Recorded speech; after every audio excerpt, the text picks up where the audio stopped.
Alam niyo ba bakit naka-export ng bigas ang ibang bansa dito sa Pilipinas? Una kasi dyan, mga kagamitan nila talagang malupit. Kung ito makikita mo, ang pag-spray nila dyan, makina ang ginagamit, hindi sila gumagamit ng tao. Ang ibig sabihin nito, pinapabilis ang trabaho, pinapadali, kaya mabilis yung production nila. Isa din yan sa mga dahilan na bakit mura ang bigas ng ibang bansa kumpara dito sa atin. Kasi sa ibang bansa, mas nakakatipid sila ng mga gastusin. Instead na gagamit ka ng mga tao na marami kang sasahuran, malaki ang igagastos mo dyan, mas mapabilis yung makina kasi konti lang gastos mo dyan, gasolina lang. Grabe no? Mayroon na talagang makina na parang tao.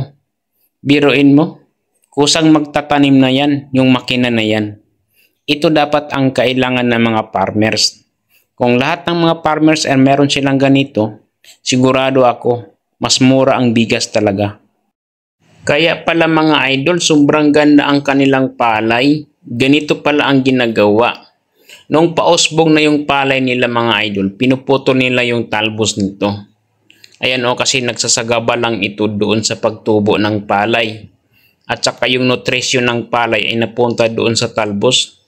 Kaya ang ginagawa dito, pinuputol para yung nutrition ay pupunta doon sa bunga. Yun ang kagandahan dyan. Ito yung idea nila mga idol, nakakaiba talaga sa lahat. Tingnan mo naman mga idol, oh. Ang lupit talaga. Ang lulusog ng bunga, mahaba yung tangkay niya, pati yung uhay niya. Tingnan mo, oh. Talagang makikita mo dito. Ang ganda talaga ng tubo at saka yung bunga niya, oh.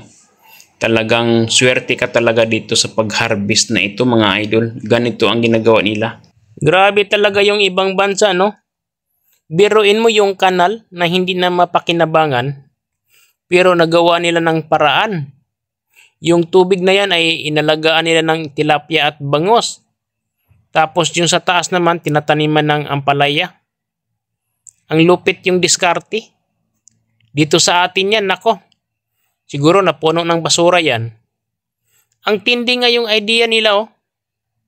Talagang malaking kita nila dito. Bukod doon sa pispan na yan, maraming bibili ng isda, ay siyempre, marami din kumakain ng gulay. Healthy ka pa dito. Hindi na kailangan ng dilig-dilig yan, oh. Kasi yung katabi niya tubig. Tapos pag gusto mong bumili ng gulay, siyempre isama mo na yung tilapia at bangos. Ang tindi nga yung diskarte ni ate dito, oh. Hindi na kailangan ni ate magtrabaho or mag-abroad. Sa kanal pa lang, kumikita na si ate dyan. Yan ang idea na madiskarte.